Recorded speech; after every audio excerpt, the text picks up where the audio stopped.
This case will haunt you long after you hear it. Two sisters disappeared on their way to a party, and it took 42 years to find out what really happened. May 17, 1971, 14-year-old Sherri Miller and her 17-year-old sister, Pamela Jackson, told their parents they were going to a party near Alcester, South Dakota. They left home in Pam's 1960 Studebaker.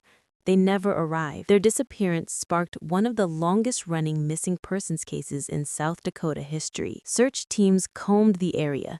Investigators interviewed dozens of people, but there were no clues, no witnesses, no sign of the car or the girls. For years, family members feared the worst. Rumors circulated. Some believed the sisters had been abducted. Others suspected foul play. The case was treated as a potential homicide, and the uncertainty tore the families apart. Decades passed. The case went cold, but the families never stopped hoping for answers. Then, in September 2013, a farmer was working near Brule Creek when he noticed something unusual in the overgrown weeds near the water. He called authorities, and what they found changed everything. It was the Studebaker, submerged and hidden in the creek for over 40 years. Inside were the remains of Pam and Sherri. Investigators carefully examined the vehicle and the scene. There were no signs of foul play, no evidence of a struggle.